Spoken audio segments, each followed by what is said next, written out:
So what did I mean by that separate these two things into these two? I think maybe I need to make it more clear that everybody will understand. Okay, so if I move the 1 plus n to here, then it becomes this equation. 1 plus n times k star equals sz f of k star plus 1 minus d k star. And you can see that this one and this one, they can actually be combined into one term, right? So I move this term to here. The 1 and 1 cancel out. Then it becomes m plus d times k star. And this is sz of f of k star. This is just mathematics. So what is the economic interpretation of this left-hand side and this right-hand side? Anyone?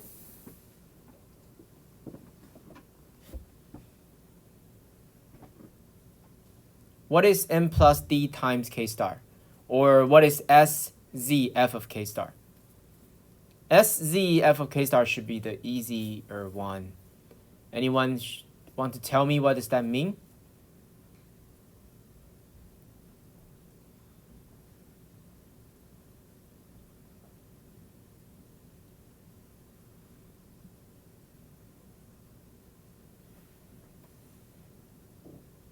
Come on. I mean, it doesn't matter if you're wrong. Give me one guesses. What does that mean?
Save, right? And since saving is investment, so it's basically how much the capital, in terms of per worker, how much capital is increased, right? So that's the increase. I mean, that should be a pretty clear hint to you. What's the other side? The right-hand side is increase. The left-hand side is what? Decrease, right? Even if you don't know why, you can guess that. That's gonna be the decrease. Why is m plus d times k the decrease? N is the population growth rate. D is the depreciation rate. Depreciation rate should be easier to understand, right? Because the percentage of D that's gonna be gone each period. What about N? N is the population growth rate. And we are talking about the K star here is a lowercase k. So that's per worker K, right? So even if the capital is kept constant, because the population is growing. Population is growing, right? We assume n is positive here. Population is growing, then per worker K is going down. That's like if I have $1,000, like for today's class, for you guys to divide the money. each of you will be given maybe, say you have 20 people, then every one of you get $50, right? But if next week I have another $1,000 for you guys, but you guys, you now have 40 people, the total amount, $1,000 is the same, but per worker number is going down by half. So the population growth rate here is a decrease rate for the per worker capital. So these two forces together are the decrease force that decrease the capital over time. And in the steady states, increase and decrease must equal to each other. Or you can think of it as a supply-demand, basically. Supply is increase, demand is decrease, that kind of idea. So you can see when these two intersect, this point, exactly the K1 star here is exactly the K star we are referring to. That's the steady state K. Why do we need these two versions to talk about the same K? This is different perspective to talk about the same model. Different perspective might give us some new intuition, like the decrease and increase I'm talking about here. Okay?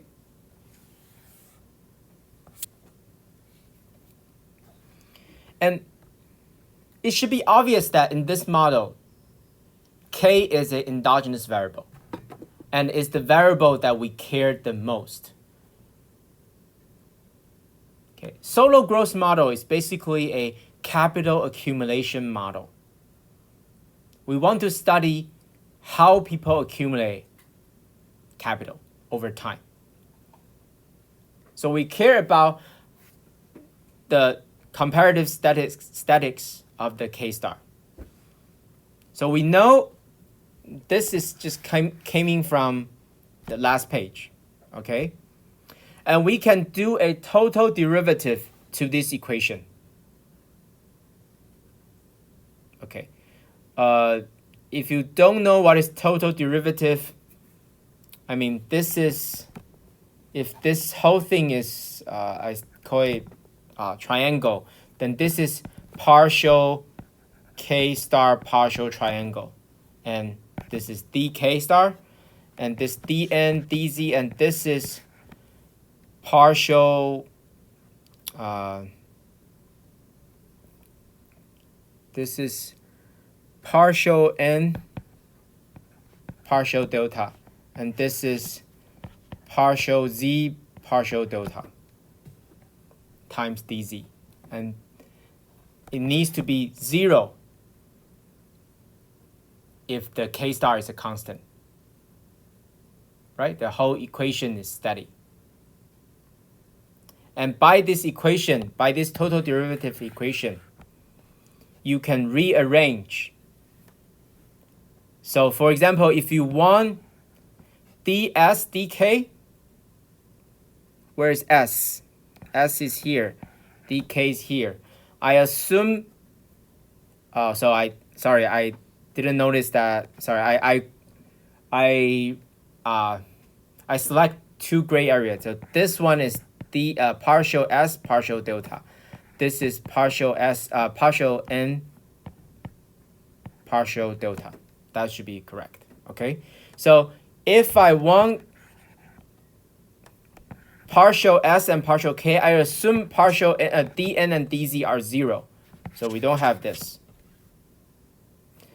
And you divide this to here and this to here, and then you get, you need to move these things to 0 to this way first. So you'll be a negative z f of k star above. And then the denominator will be this. Okay?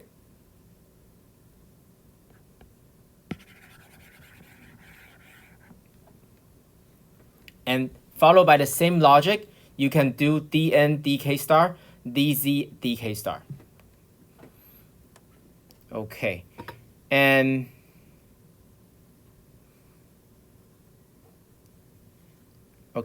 and this thing, these things is negative. Why?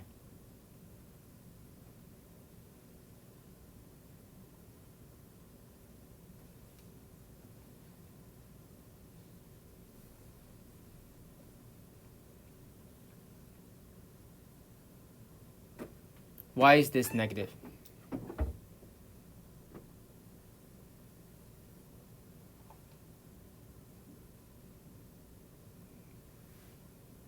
Any thought?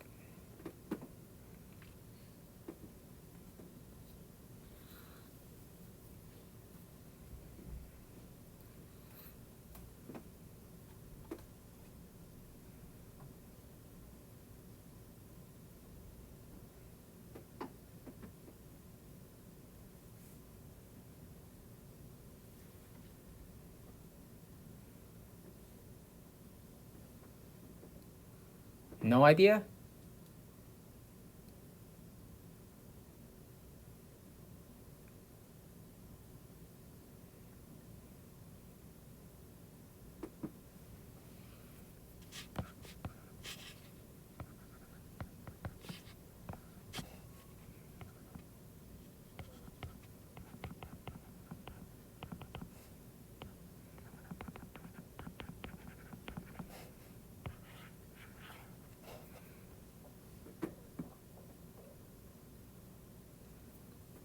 This is this, right? Partial k partial the whole equation.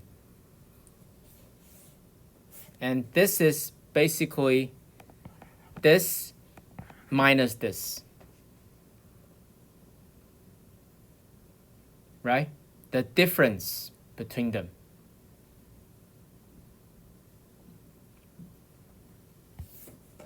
Right? Understand what I'm saying? This line minus this line. So in the beginning, it will be 0 and then positive, and then become negative. 0, positive, and then negative.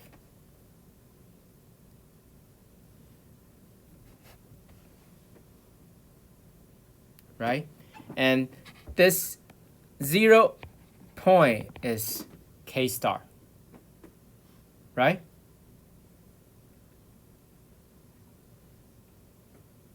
And you can see that this line, the difference between them, at this point, the derivative must be what? Negative. Right?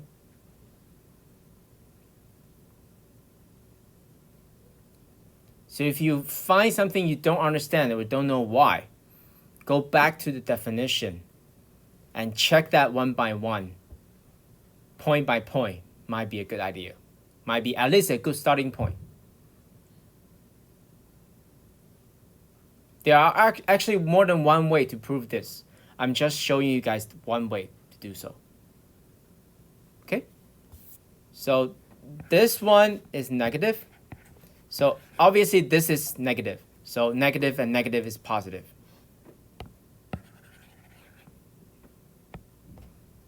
And this is positive. This is negative. So positive, negative, positive. So what this means is when saving rate goes up, when saving rate goes up, the per worker capita level in the steady states, the K star is going to increase. And if population growth rate goes up, it has a negative impact. And if the total factor productivity is going up, it has a positive impact on K star. Okay?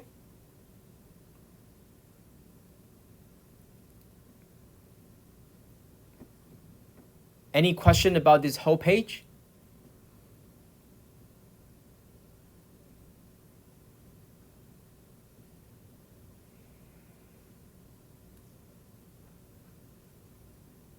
No?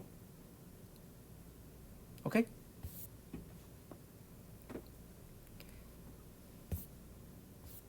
Okay. Now, let's dig into these increase right now. So, what if let's talk about the increase in saving rate S.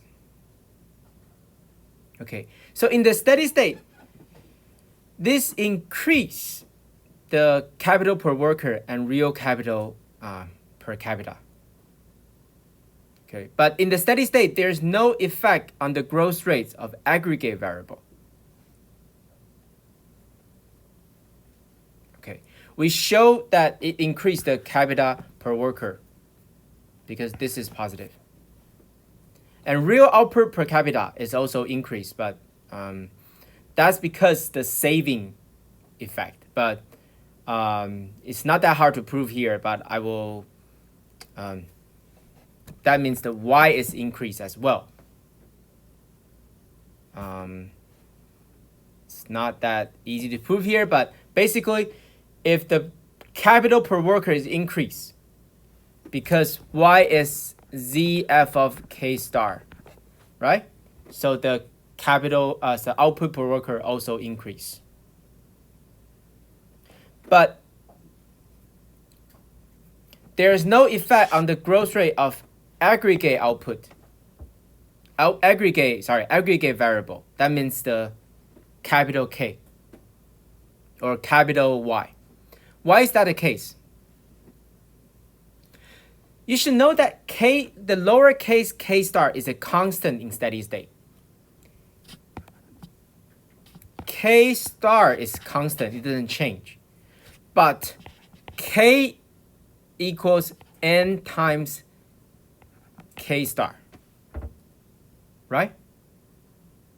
So if K star is constant, but this is growing, right? The population is growing over time. This is growing. This is keep constant. The K must grow. And grow at what rate? Because this is constant, this is not changing. This is growing at a rate of N, right?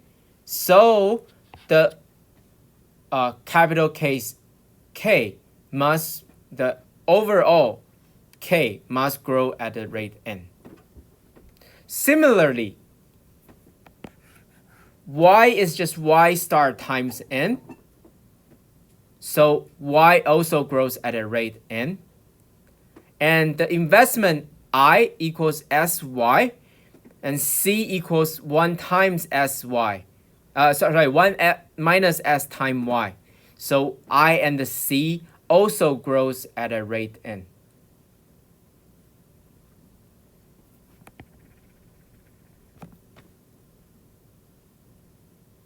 Okay? So everything in the aggregate level, Y, C, I, and K, they are all growing over time. At what rate? The population growth rate N. That's why the increase of saving doesn't affect these things, right? Because it only determined by N. It didn't regarding the S at all, because the S will change the steady state, but it doesn't change the growing in the long run. In the steady state, the growing will be the same. In terms of the graph, what it looks like is like that. It's like this. So the decrease part doesn't change, but the increase part go from S1 to S2. Then the whole increase curve goes up. So you can easily see that the steady state K's increase.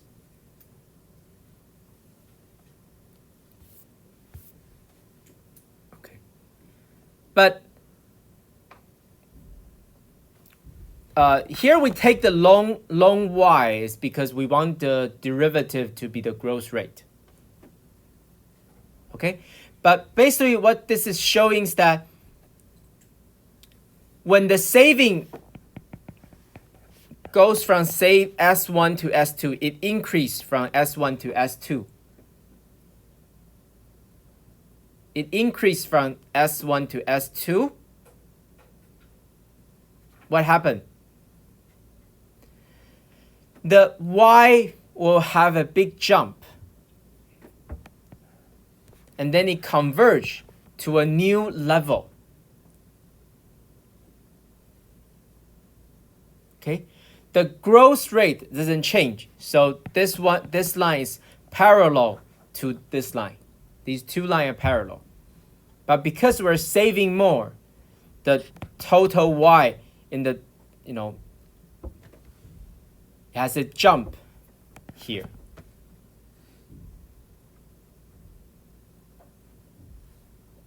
Shouldn't be that hard to understand, right? Because at this time t, somehow people start to save more.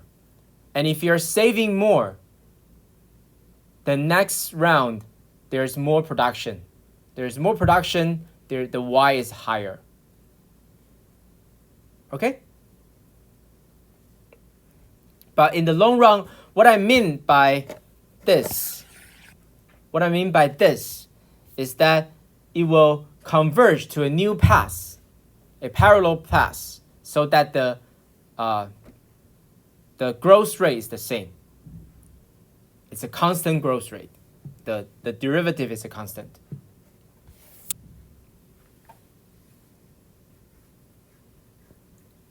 Okay. And in steady state, we know that the steady state per worker C is by definition the 1 minus S times Z times F of K star. But this is simply this. Because, you should be able to prove this very easily. This is just rearranging from this equation. Okay?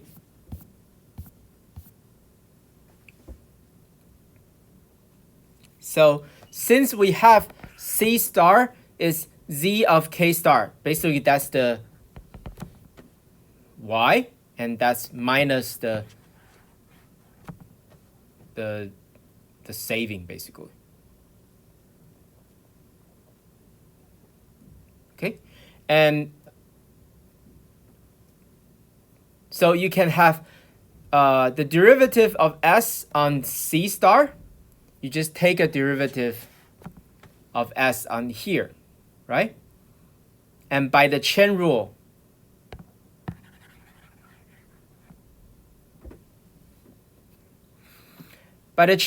you get Z F plum of K star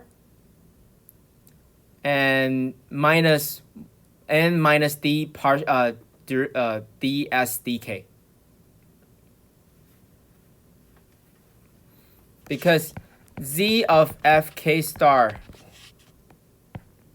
ds did this will be Z F plum of K star and ds d K star, right? So I take the ds dk out. And here, this thing's derivative with respect to S will be just ds dk times m plus d. And I take the ds dk out. Again, I will get minus d minus d, minus n minus d. Okay?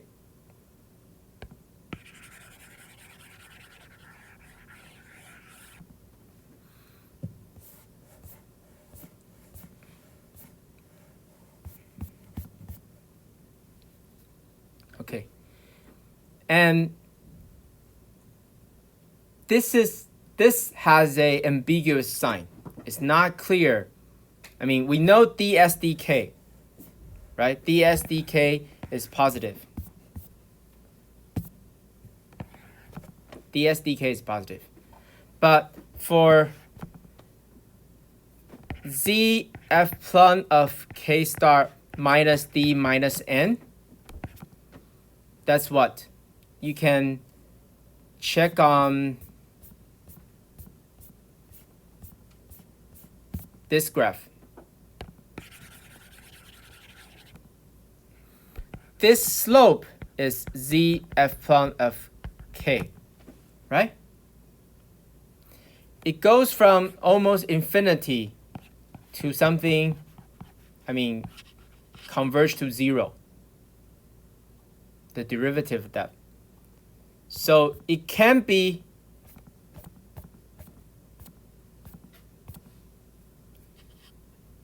so we're basically comparing z f plot of k star and n plus d. So this can go from basically infinity to 0. This is something that's positive. So sometimes this one is bigger. Sometimes this m plus d is bigger. Right? So this can be positive, can be negative.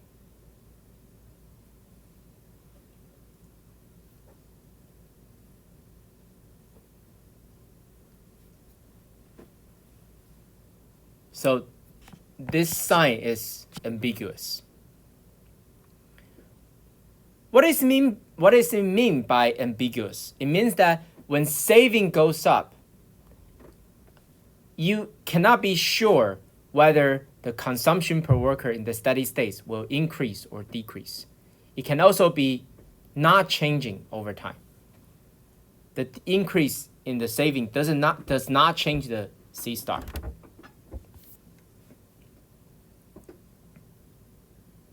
And that level that makes the change, that makes the change become 0, we gave it that level of K star. We defined it as K star GR. GR stands for golden rule. So we know that there must be a GR star, that's argmax of this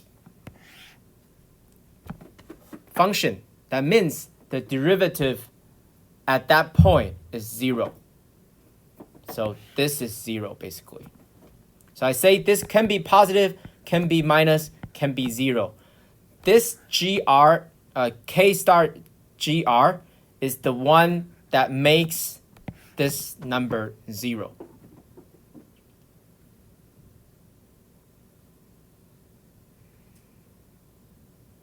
And we can define the golden rule saving rate as the saving rate at this K level. That's so SZR is n plus d K star GR divided by SF of K star GR.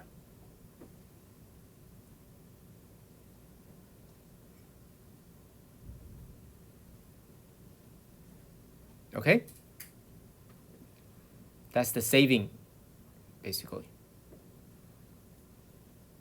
Saving rate, sorry. Why is this called the golden rule? So the golden rule is basically saying that, you want to do at this level so that, if this is really hard to explain, but this is sort of a Western thought of view, but it's something similar to what we say in Chinese, 所谓己所不欲，勿施于人, that kind of idea. Okay, but the idea is that we want this golden rule level of K star so that if someone else is deciding the K level for you, we want to at that level so that we have a best saving rate, imply saving rate, because the K star will imply a specific saving rate. Okay? And that's how we decide it. We define it as the K star that makes the difference between basically these two the largest. That's what it means by derivative equals 0, right? So in terms of a graph, this is Z f of k star. This is S Z f of k star. This is the basically y star. This is S y star. So the difference between these two lines are the consumption. Right, so what I'm trying to do here, the k star is sort of maximize the consumption. We want to find a k star that maximizes the consumption per worker. That's why it's a level that we want someone else, even if someone else deciding that number for us, that's the number that he or she will pick for me. Okay?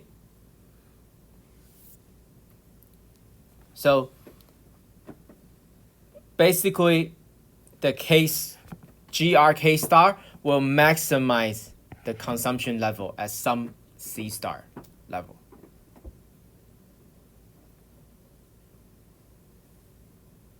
And graphically, what it looks like is this.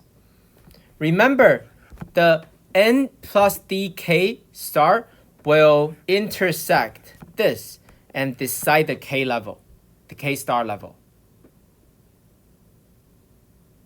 Yeah, this intersection. But this implies a specific consumption level. That's this amount.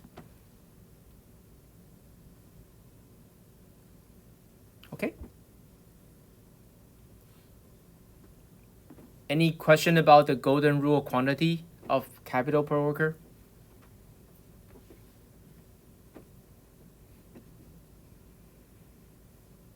No?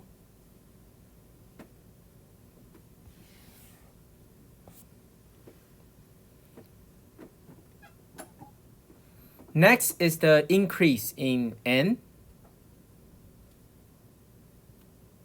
Because in this model, the population growth will definitely makes everybody a little bit worse off. So capital per worker and output per worker must decrease. But since Y, C, I, and all this aggregate level variable were growing at the growth rate N, the increase of N must increase the growth rate of these variables as well. So this is what it looks like. So in terms of the graph, from N1 to N2, it increased the curve. So the steady state K star will decrease. Okay. And the increasing total factor productivity Z. I mean, if Z increase from Z1 to Z2 to Z3, obviously the K will grow from K1 to K2 to K3 star. It's growing over time if Z is increasing over time. Okay. And what about the aggregate level variable growth rate? Again, it depends on N, and N is the population growth rate. So if it doesn't change, it doesn't change. Okay? Okay. And in terms of the growth theory, we will have a specific methodology that deal with the sort of want to decompose the growth rate. And we call this the growth accounting.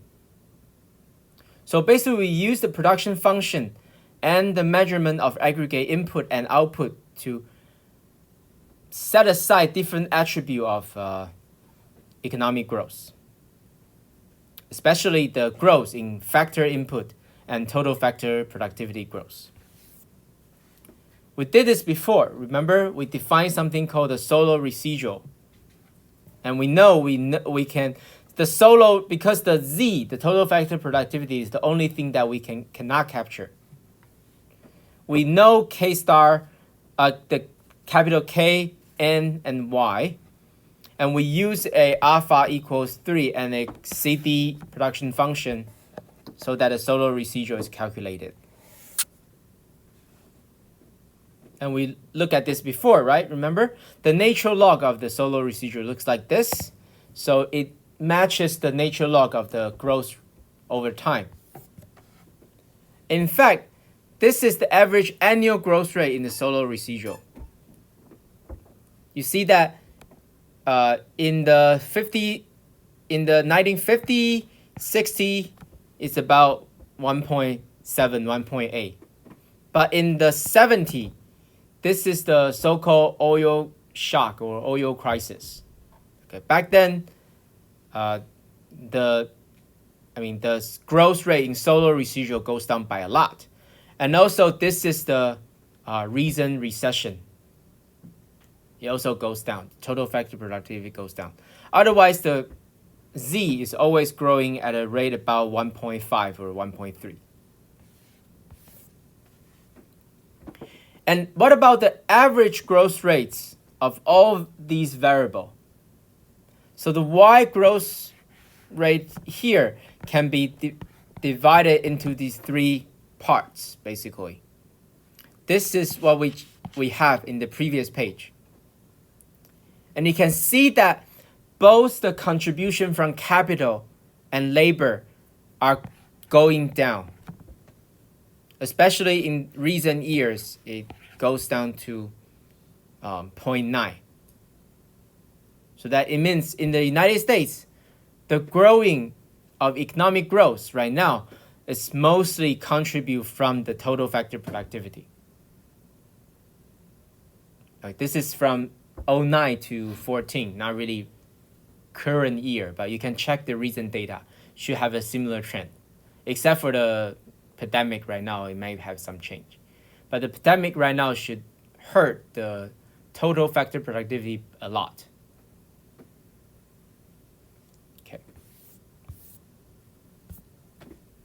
Okay, so that's pretty much what I want to talk about today.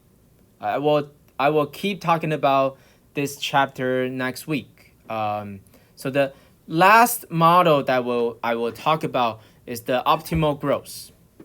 Okay, the reason why I want to talk about this model is because you guys, the Martian model is way too easy for you guys. And the Solow growth model, you have learned it before. I'm just reviewing it for you. This endogenous growing model is the only model that's going to be new for you guys. Completely new and has some intuition, some really good insight in it. The key, like it says, is the endogenous saving. In the Solow growth model, we assume a saving rate S. Remember? So, we basically assume that people are acting like a zombie. Okay, they just get some money from output and they decided, oh, okay, I'm gonna save exactly 20% and eat 80%. Every period I'm doing the same thing. But we know that people make saving decision, right? You guys all have some kind of income from somewhere, right? You decide how much money you save to your bank account or you invest on some stock market or something. You can make that decision. You didn't, it's not like every time you get an income of $100, you will decide, okay, it's always going to be 20% I will be used for saving, right? So this model will consider that and let the consumer decide how much they save. Or make another way, the saving is going to be endogenous in this model. Okay? And by the way, this model is also in the appendix of the textbook. And we are going to use a little bit more complicated math because we are dealing with an infinite period model again, like the one-sided search model we talked about before. Since it's infinite period, Again, we will use the dynamic programming technique. And this time I will talk about the dynamic programming in a deeper sense. Okay, I'll talk about more in depth. And so I suggest you that before next week, especially next week, we're going to be change this course to be an online course, remember? So for what it was, I mean, study have shown that most people when taking an online course, they are less concentrated. Okay, so I suggest you review the appendix about endogenous saving first before the next week, so that during the class we have a better communication.